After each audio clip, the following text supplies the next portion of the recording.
Well, today's message from the Morning Man is a story about a Senegalese businessman called Sekou. Now, he actually died last year. I met his family not so long ago, and I sat with them for a few hours as they recounted stories of Sekou's life. Now, one of the stories really struck me, and I thought, well, I'll share it with you this morning. So, Sekou left home after secondary school with the equivalent of $2 in his pocket. He went into the city to seek his fortune, and his first business venture was to rally some unemployed street kids to form a street porter or truck pushing syndicate. Now, he ran this syndicate for 2 years and made enough money to buy his first 40-foot truck. As soon as Sekou made some cash from it, he bought a second truck, even though he only had enough customers for one. The fact that he had spent money on the second vehicle forced him to go in search of more customers, and he found them. Again, as soon as Sekou made enough money, he bought a third truck. Little by little, his business grew. Over the next 5 years, Sekou turned his one truck into a $10 million haulage business with a fleet of 30 trucks. Now, each time he bought a truck, he took a risk, and each time he worked extra hard to make his risk pay off. One day, Sekou learned of an air freight company that was floating shares on the stock market. Without hesitating, he sold all of his 30 trucks and bought 60% shares in the air freight company. Little did he know that his new partners were practically bankrupt and had brought huge liabilities to the partnership. Unfortunately, Sekou lost everything.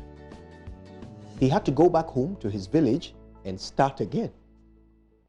His mother, worried about Sekou's predicament, called him to her bedroom one evening and asked, "My son, so how much money did you lose?" Sekou smiled at her gently, patted her folded arms and said, $2, mommy. Only $2. Now, Sekou learned a lot from his mistake. He learned how to do due diligence, how to carefully check the backgrounds of businesses before investing in them. He learned how to sift through truckloads of documents to uncover the true nature of corporations. Now, he learned these valuable principles from an unemployed forensic accountant named Abdul, who also lived in the village. Later, the two of them formed a very effective partnership. Sekou found the customers and Abdul did the accounting. And over the next 35 years, that partnership grew into the largest corporate accounting firm in West Africa. Now, by the time Sekou passed away last year, he was a multi-millionaire. So, from $2, he became a millionaire, lost everything, and became a multi-millionaire. My dear friends, I share this story with you to make one simple point. No matter who you are, no matter where you are born, we all enter this world and we start our lives with nothing. Not even Bill Gates, not even Bill Gates' children brought money into this world. Successful people make something out of nothing, and they do so by taking risks.